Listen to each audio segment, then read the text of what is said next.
안녕하세요. 저는 40대이고 12살 아들을 키우고 있는 여자입니다. 평소 아들을 기다리며 사연을 듣곤 하는데요. 오늘은 저의 사연을 소개해드리고자 용기를 내어 사연을 적어 보내봅니다. 긴 이야기가 되겠지만 끝까지 함께 해주시겠어요? 남편과 전 맞선을 통해 만난 사이였어요. 무태안경 너머 보이는 남편의 선한 눈빛이 참 좋았고 애써 신경 쓴 머리 따위는 중요치 않다는 듯 그 큰 손으로 무심코 넘겨버리는 그 모습도 참 좋았어요. 전 남편에게 첫눈에 반해버렸고 제가 사랑하는 사람이 저를 사랑해주는 그런 드라마 같은 상황은 일어나지 않더군요.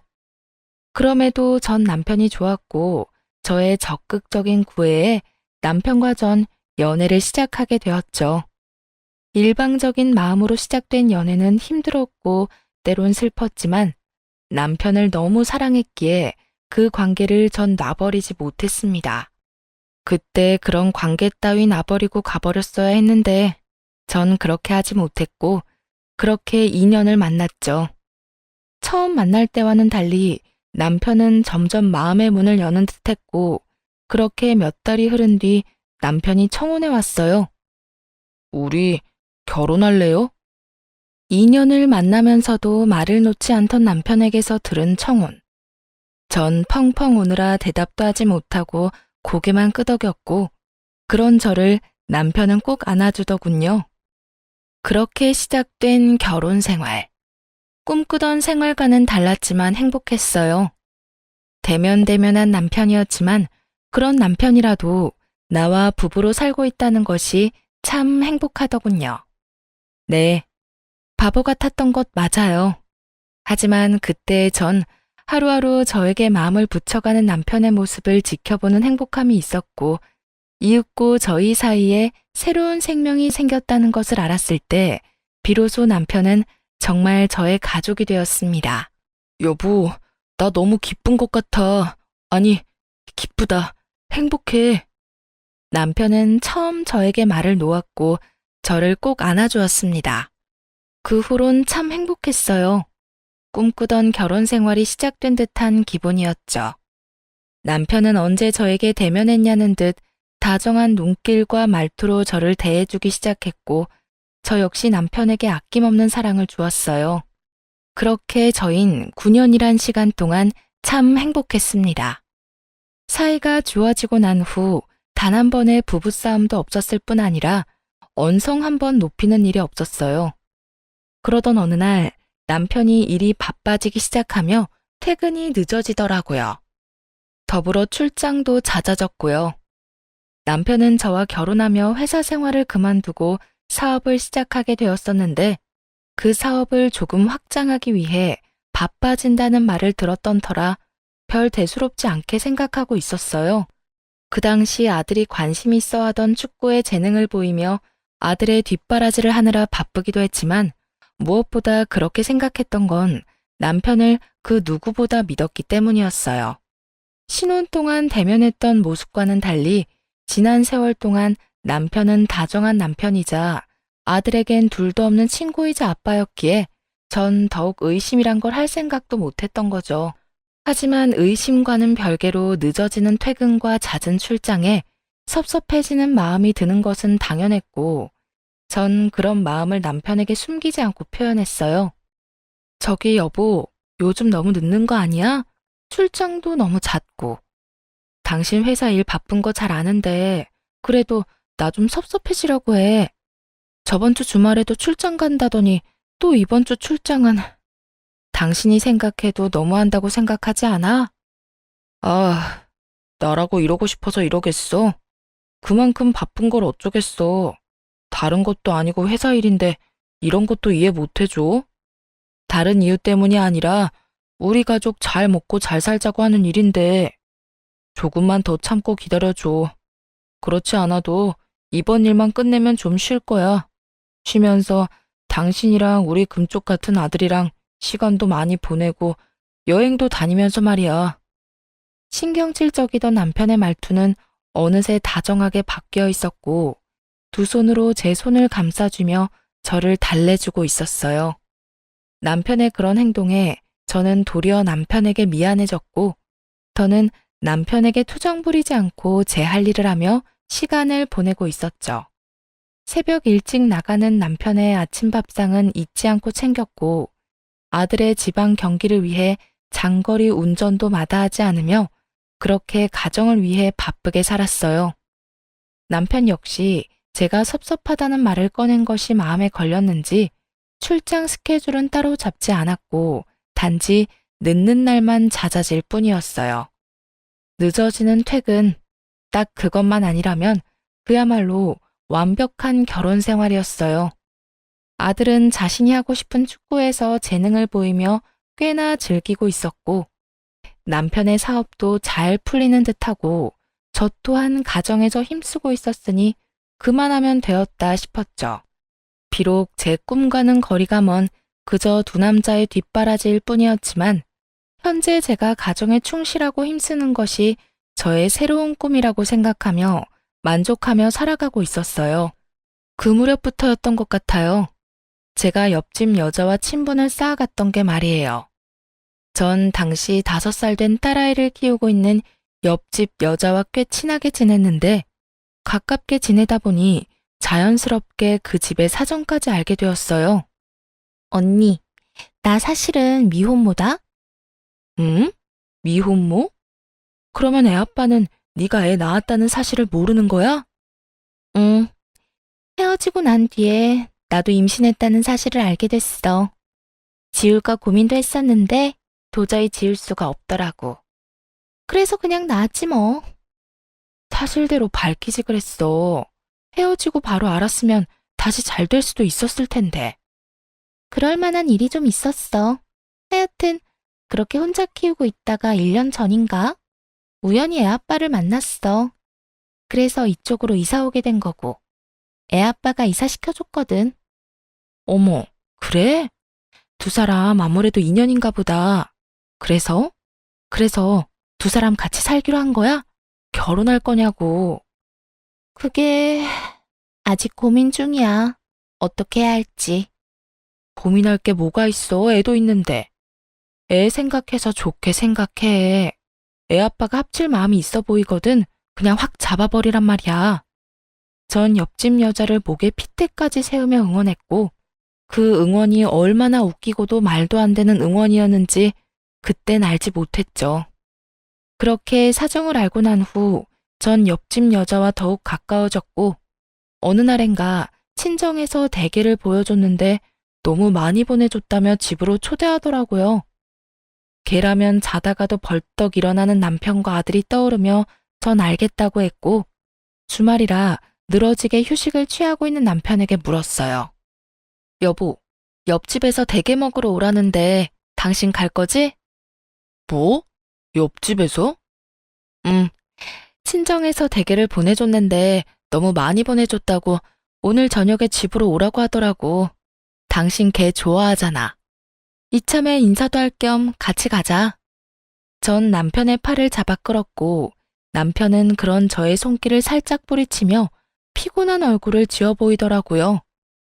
에이, 나 피곤해. 그리고 그런 자리 나 불편해하는 거 알잖아. 난 그냥 집에서 좀 잘 테니까 나 말고 대기라면 환장하는 아들만 데리고 다녀와. 그래? 하긴 당신 요즘 많이 바쁘긴 했어. 그러면 알아서 좀 챙겨 먹어. 알겠지? 내 걱정은 말고 다녀와. 그렇게 남편만 두고 아들과 함께 찾은 옆집엔 식탁 한가득 대게가 올려져 있었고 남편을 닮아 개를 좋아하는 아들과 애아빠를 닮아 개라면 사족을 못 쓴다는 옆집 딸은 먹는 사람조차 군침이 돌게 맛있게 먹어주었어요. 만족스러운 식사가 끝나고 아이들은 아이들끼리 어른은 어른끼리 시간을 내고 있었죠. 대화가 잘 통하던 탓에 시간은 속절없이 흐르고 있었고 어느새 시계바늘이 9시를 향하고 있다는 것을 깨달은 전 황급히 집으로 돌아가기 위해 아들을 불렀어요. 제 목소리가 작진 않았을 텐데 무슨 일인지 아들은 대답조차 없었고 저와 옆집 여자는 아이들이 놀고 있는 방으로 향했죠.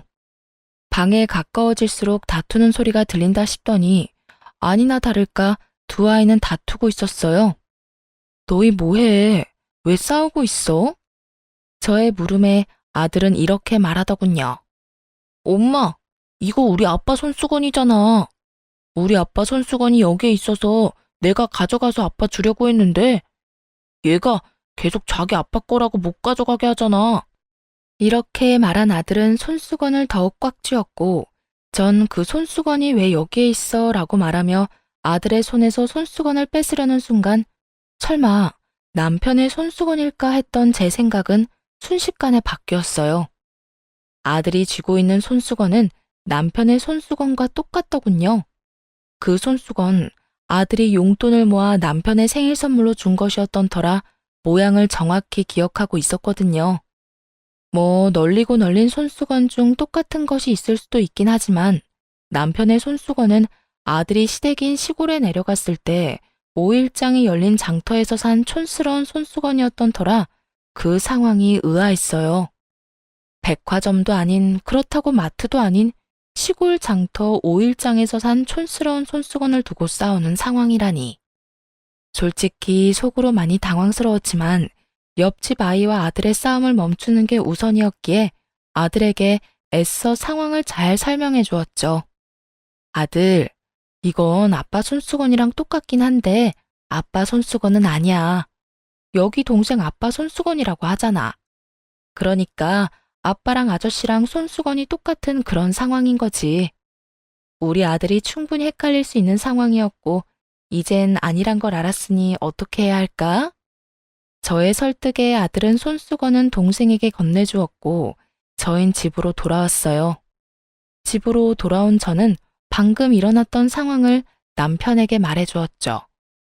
여보, 방금 옆집에서 뭘 봤는 줄 알아? 뭔데? 당신 손수건.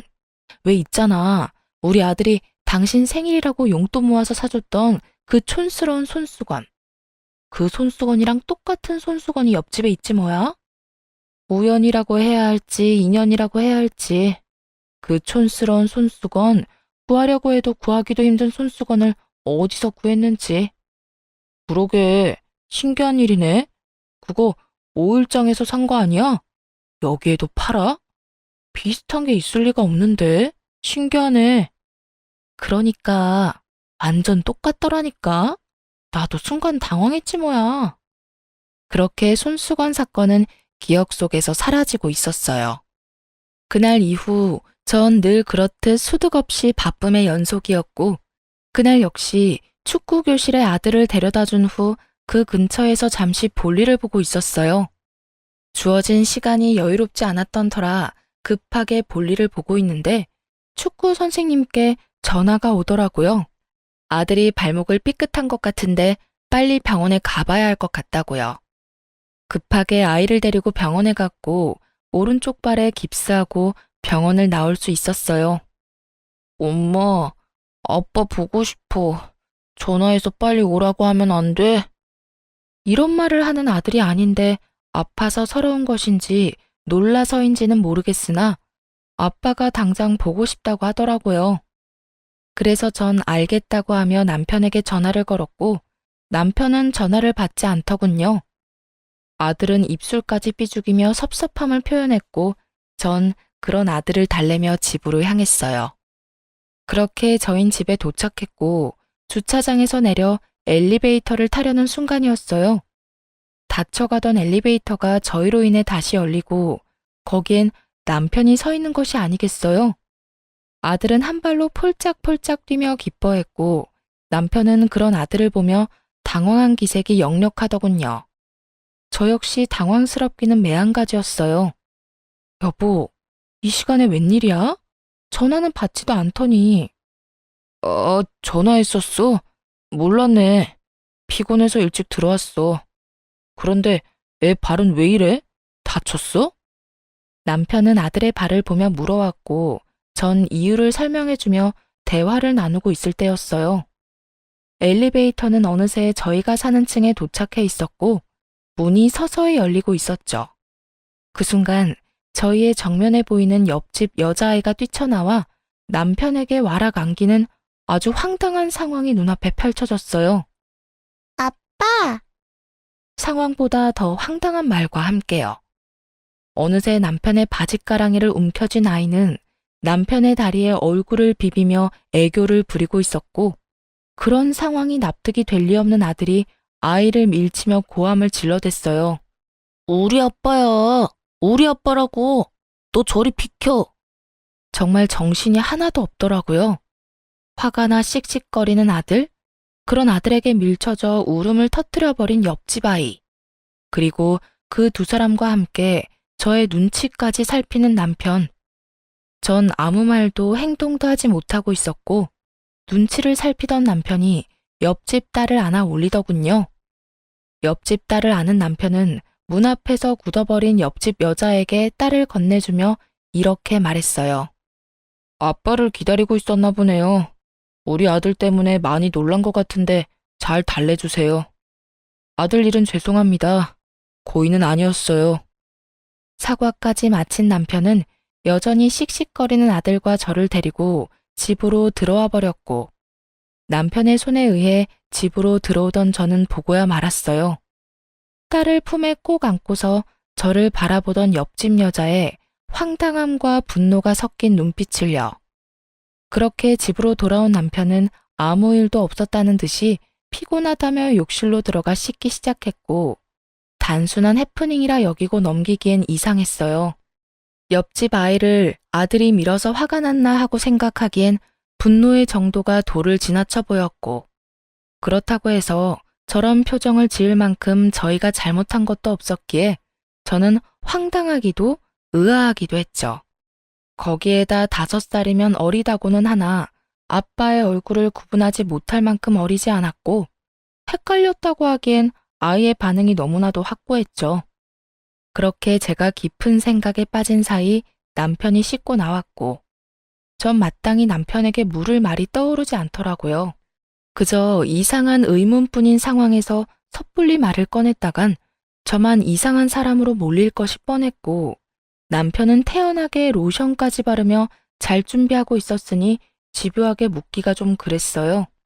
그래서 전 왜인지 모르는 불길한 예감에 옆집을 살피기 시작했습니다. 다음날 부상 때문에 아들은 며칠 쉬는 기간을 가지기로 했고, 전 옆집으로 찾아갔어요. 어제 상황도 그러했으니 무엇라 말하는지 듣고 싶었던 마음이 컸으니까요. 옆집 여자는 어제와는 달리 반가운 얼굴로 저를 맞으며 상황을 설명하기 시작하더군요.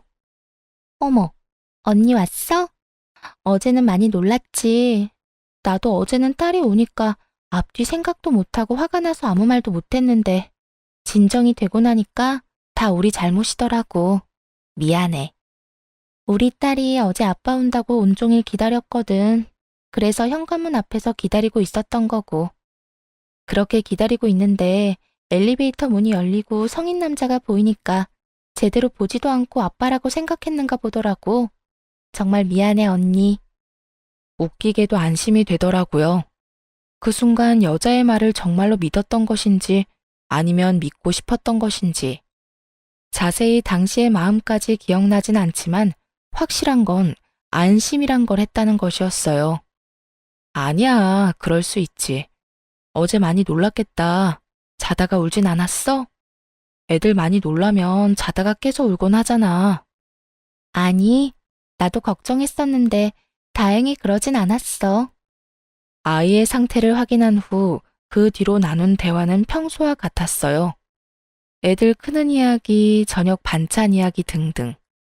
제가 경계를 늦추고 안심하며 대화를 이어나가는 순간 차량 입찰을 알리는 알림이 울렸고, 저는 자연스럽게 고개를 돌려 인터폰으로 시선이 향하게 되었어요. 언니, 그이 오나 보다. 그렇지 않아도 오늘 온다고는 했었는데 이렇게 일찍 올 줄은 몰랐네. 미안한데 다음에 또 이야기 나누면 안 될까? 오늘 중요하게 나눌 이야기가 있어서. 알겠어. 그럼 가볼게. 서둘러 신발을 신고 나오는 길. 저는 또 보고야 말았어요. 차량 입차 알림에 뜬 차량 번호가 남편의 차 번호와 같다는 것을요. 옆집에서 나오자마자 다리가 다 떨려오는데 이게 무슨 일인가 싶더라고요. 아니라고 하기엔 분명 남편의 차 번호였기에 저는 확인해야만 했죠. 그래서 전 복잡한 생각은 잠시 접어두고 몸을 숨겼어요. 남편의 차가 입차를 했으니 곧 남편이 여기로 올라올 테니까요. 저희 집 대문을 열었다가 들어가지는 않고 그대로 닫아버리고 최대한 조용하고 빠르게 비상용 계단으로 가 반층을 더 올라가 몸을 숨겼어요. 그 순간 내려가는 것이 더 빠르고 쉬웠을 텐데 왜 올라가는 길을 선택했는지는 아직도 의문이긴 하지만 결과적으로는 하늘이 도운 결정이었죠. 제가 들어갔다고 생각했는지 조용하던 옆집 문이 열리는 소리와 함께 옆집 여자의 목소리가 들려오더라고요. 자기야. 그 여자 방금 집으로 갔어. 지금 바로 올라오면 돼. 여자의 말이 끝나는 타이밍에 맞춰 아래층에서 다다다 하는 발걸음 소리와 함께 계단을 올라온 남편. 두 눈마저 의심하게 되는 순간 남편이 빠르게 옆집으로 들어가 버리더군요. 저의 머릿속엔 옆집 여자의 말과 함께 그간의 사건들이 떠오르기 시작했어요. 1년 전에 다시 만났는데 함께 살지 고민스럽다던 옆집 여자. 남편의 손수건과 똑같이 생긴 손수건이. 서로 자기 아빠의 것이라고 우기며 싸우던 아이들. 그건 모두 남편에 대한 말이었고 남편의 것이었던 거죠. 그제야 이상한 것들이 대충 이해가 되며 마음속 깊이 화가 나기 시작하더군요. 차디찬 계단에 앉아 이대로 현장 급습이라도 해야 하나 얼마나 고민했는지 모릅니다. 당장이라도 들이닥쳐 두 연놈을 박살내버리고 싶은 심정이야 두말하면 입 아픈 상황이었지만 그대로 쉽게 박살만 내기엔 저의 화가 풀리지 않을 것만 같았어요. 무엇보다 끝낼 때 끝내더라도 두 사람의 관계에 대해 정확히 알고 싶었고 그래서 전 현장 급습은 다음으로 미루고 두 사람의 뒷조사를 하게 되었죠. 두 사람은 제 생각보다 더욱 오래된 사이더군요. 상간녀는 남편이 저와 맞선을 보기 한참 전부터 만나왔던 사이로 그 당시 남편의 집에선 상간녀를 반대했고 남편은 시댁의 등살에 못 이겨 저와 맞선을 보게 되었던 것이었어요. 저와 연인으로 지내던 2년 동안에도 상간녀를 만나왔고 상간녀와 잠시 헤어진 그때 저에게 청혼하고 결혼까지 하게 되었죠. 결혼 후에 두 사람은 다시 만나기 시작했고 그 만남을 지속하다 헤어지게 되었던 것이었어요. 그 뒤론 그 여자가 말한 그대로였어요. 남편과 헤어지고 난 후 상간녀는 임신 사실을 알게 되었고 혼자 아이를 키우다 다시 재회하게 된 것까지도요. 신혼 초 대면대면하던 모습은 상간녀에게 마음을 쏟고 있던 터라 그러했던 것이었고 최근 들어 늦었던 것은 상간녀와 재회를 한 후라 그러했던 것이었으며 자꾸만 늦은 남편에게 제가 섭섭함을 내비쳤을 땐 안 되겠다 싶어 내린 결정이 상간녀와 딸의 보금자리를 옆집으로 옮기는 것이었겠죠. 바로 옆집이니 잠깐씩 들릴 수도 있으니 말이에요. 그런데 참 웃기지 않나요? 아직 어린 딸의 입은 어떻게 막을 생각이었을까요? 아니, 언제까지 숨길 수 있다고 생각했는지 참 그 속마음은 지금까지도 알 수가 없네요. 하여튼 두루뭉술했던 그간의 상황들이 딱 맞아떨어지며 전 계단에서보다 더 큰 분노에 휩싸이게 되었습니다. 도대체 저를 얼마나 우습게 봤으면 상간녀와 딸을 우리 집 옆에다 이사시킬 수 있는 것인지, 그 사랑이 얼마나 대단했으면 그 긴 세월 상간녀를 잊지 못하고 결국 다시 만나는 것인지. 이 모든 생각의 끝에서 제가 할 수 있는 건 그저 허탈한 웃음일 뿐이더군요. 그렇게 울고 웃기를 한참. 가까스로 정신을 차린 저는 친정의 전화에 모든 사실을 알렸어요. 많이 놀라실 것이 분명했지만 언젠가 아실 일이기도 했고 당장 아들을 맡길 곳이 마땅치 않았기에 어쩔 수 없는 선택이었죠.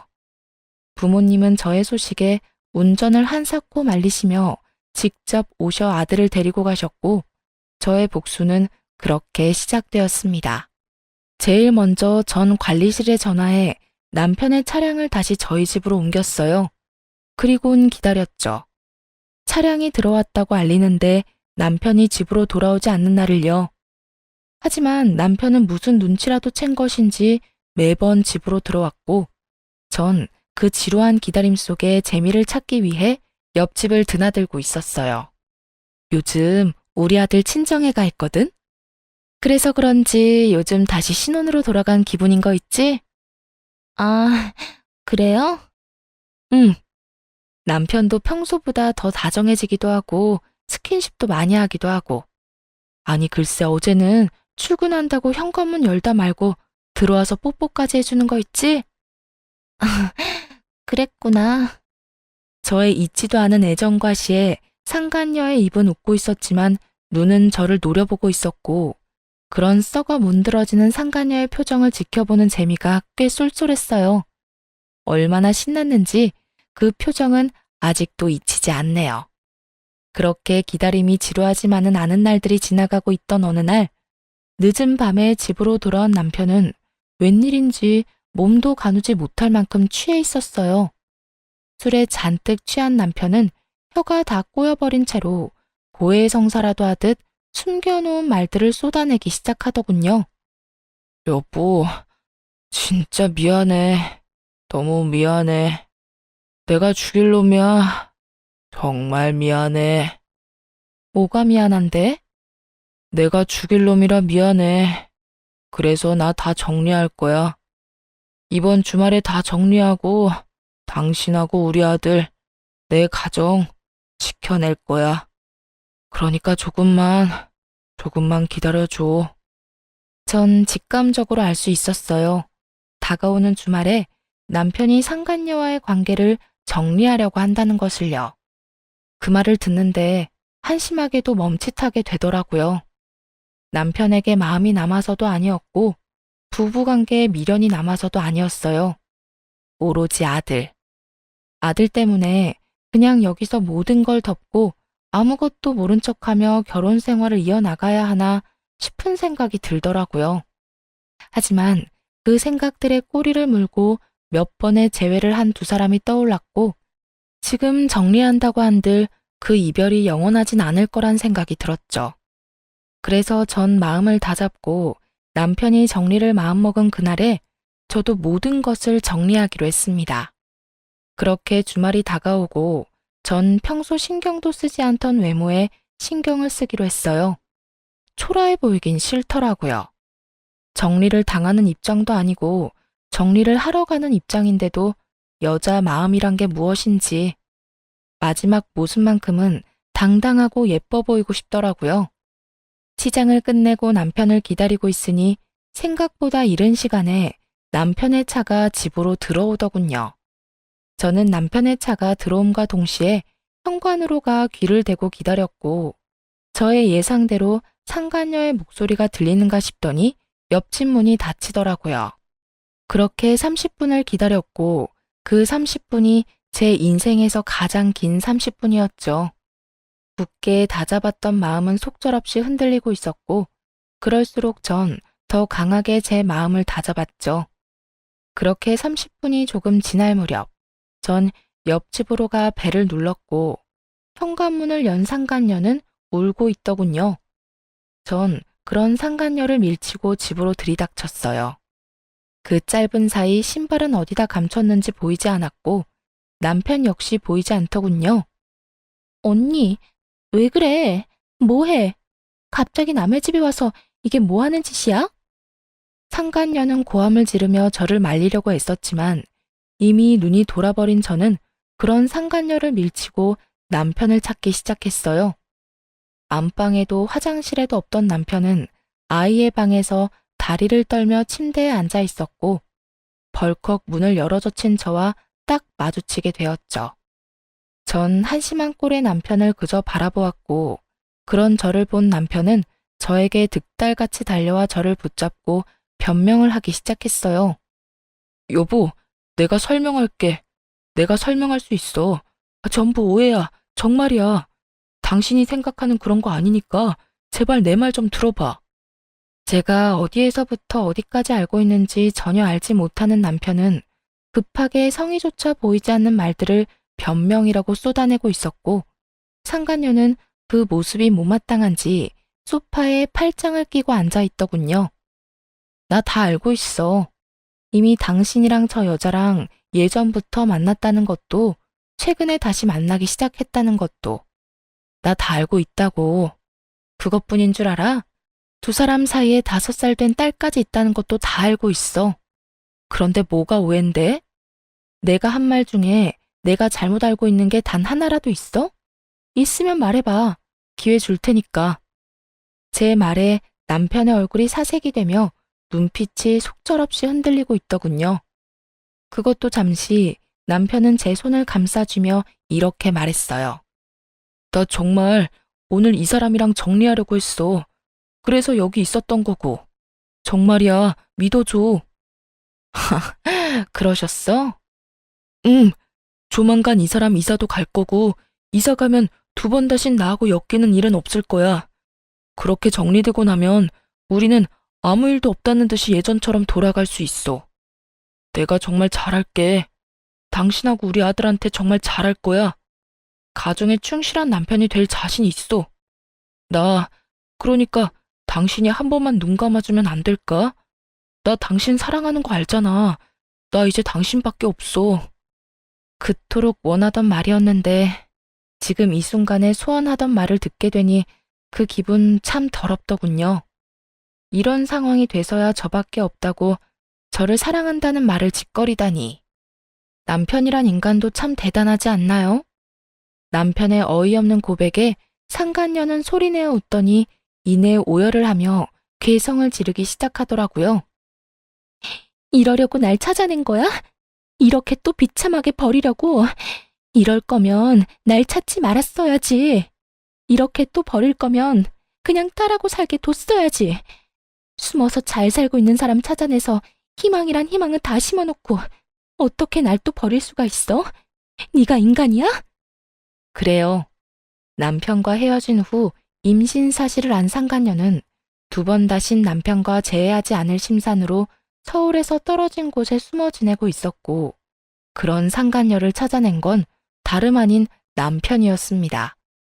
흥신소를 통해서도 어떻게 재회했는지까진 알 수 없었는데 실상은 그러했던 거죠.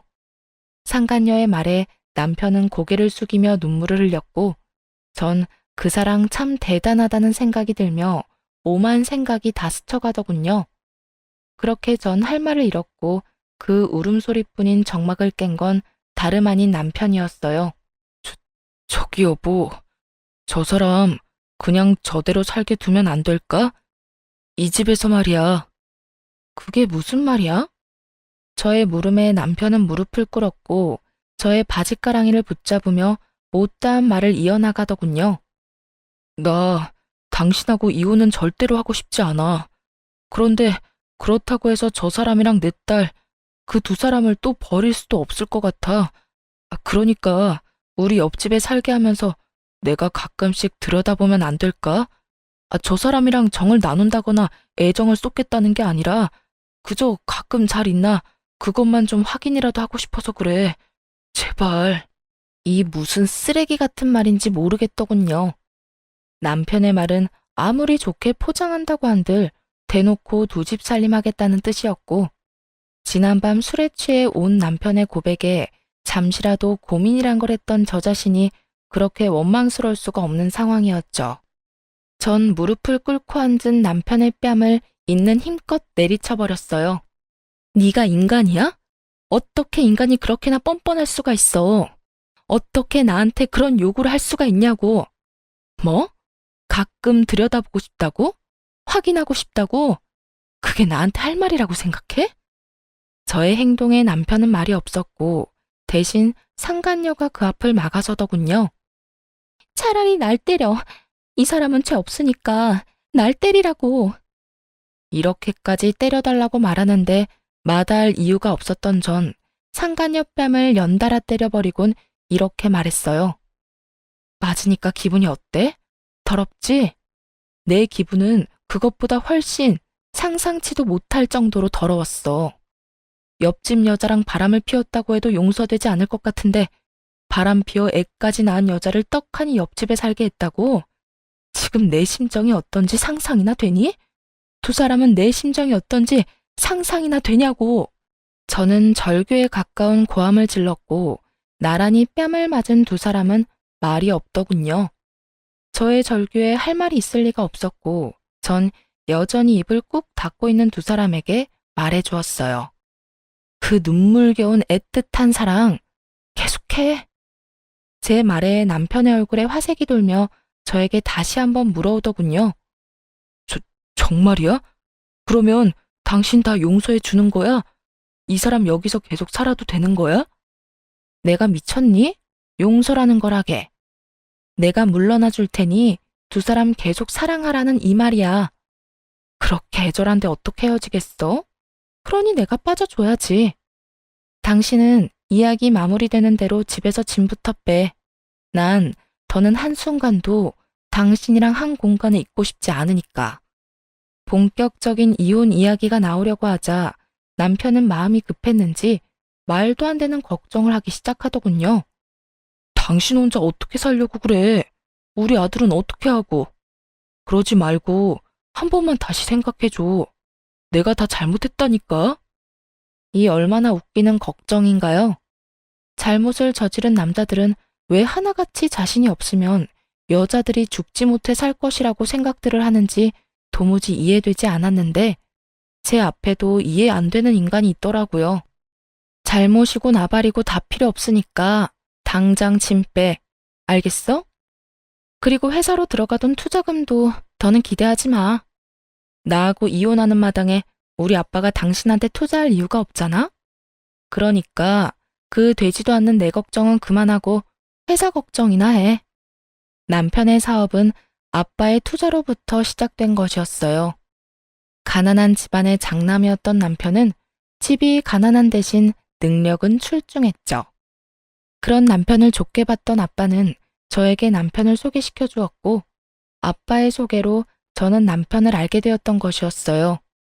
아빠의 경제적 지원으로 그간 많던 고비를 넘기며 회사를 키웠던 것인데 투자가 없어진다면 그 뒤의 상황은 불보듯 뻔했죠.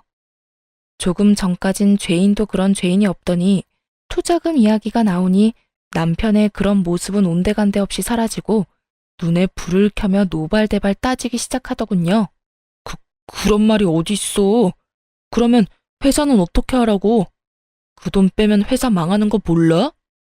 그러면 바람 피운 것도 모자라서 살림까지 차려줄 때 문드러지는 내 심정은 어떻게 할지 생각이나 하고 있다는 상황을 만들었어? 아, 됐어. 이제 와서 묻고 따져봤자 뭐하겠어. 어차피 결론은 하나인데. 무슨 결론? 이혼하자.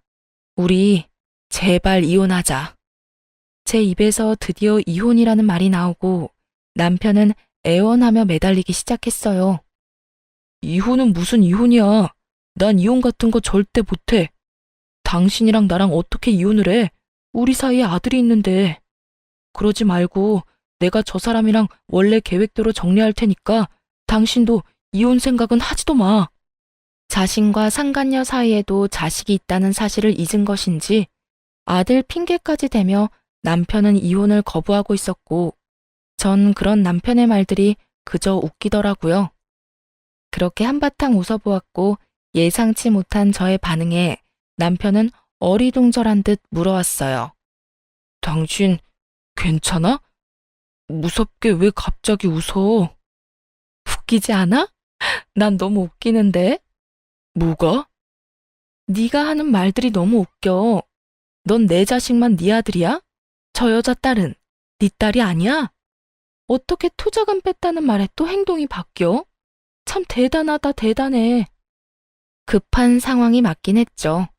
사업 확장은 그저 늦게 퇴근하기 위한 핑계가 아닌 실제로 일어나고 있는 일이었고, 그랬기에 남편의 사업장에 그 어느 때보다 아빠의 투자금이 절실할 때였으니까요. 전곡이 찔려버렸는지 남편은 말까지 더듬으며 변명하고 나서더군요. 투자금 때문이 아니라 정말로 당신을 사랑해서 그런 거라니까. 전 이제 진짜 그만하고 싶다는 생각이 들었고 다시 한번 남편에게 말했습니다. 사랑은 저 여자랑 많이 하고 우린 이혼해. 진심이고 당신이 무슨 말을 어떻게 하든 난 흔들리지 않을 거야. 그러니까 이럴 시간에 앞으로 어떻게 살지 그 고민이나 해. 그러면 법원에서 봐. 저는 이혼을 통보하고 나와버렸고 이혼 소송을 하게 되었어요.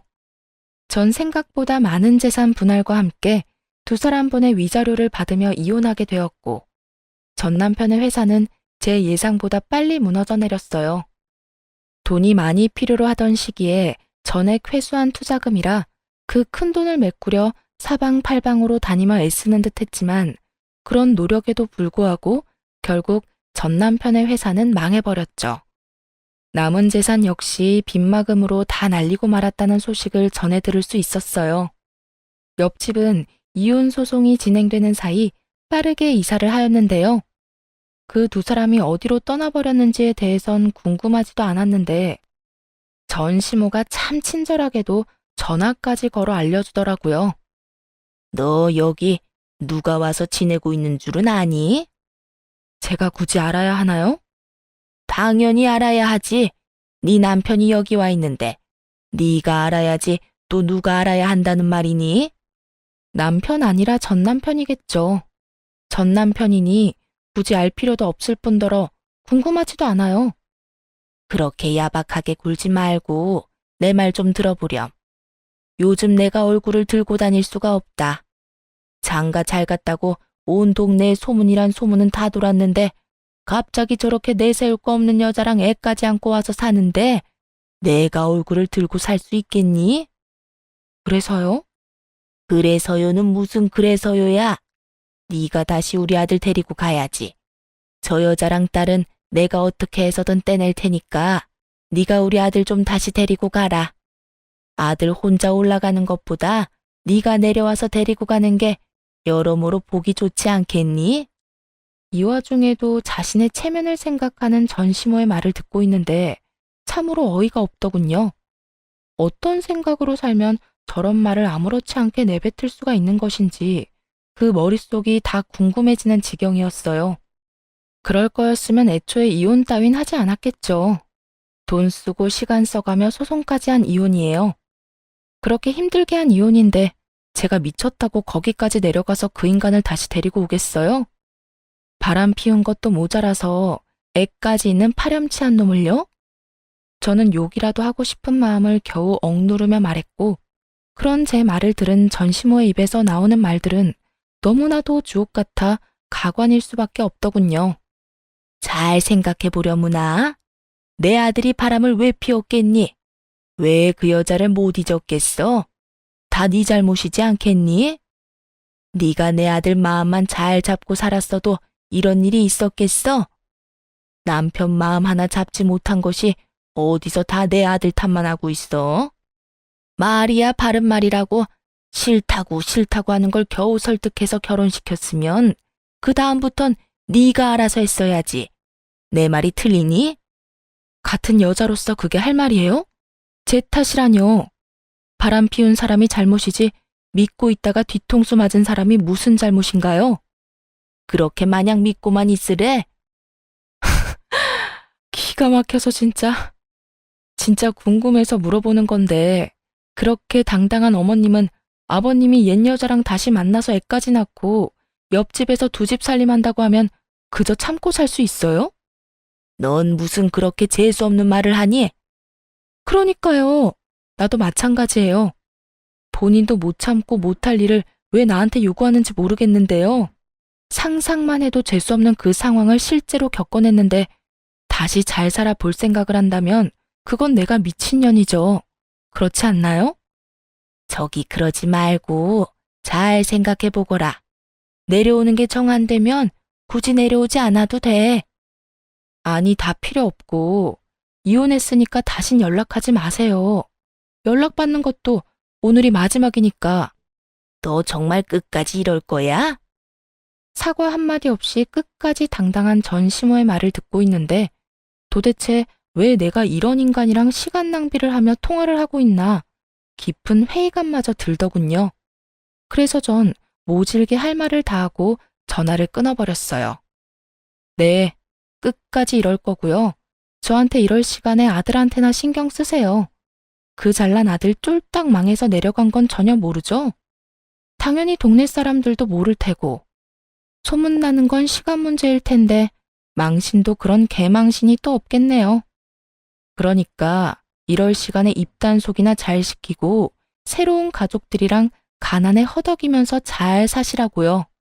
그 뒤로도 여러 번 전화가 걸려왔지만 전 받지 않았고 집요했던 전 시모의 연락이 끊기며 더는 시간 낭비하는 일은 없었습니다.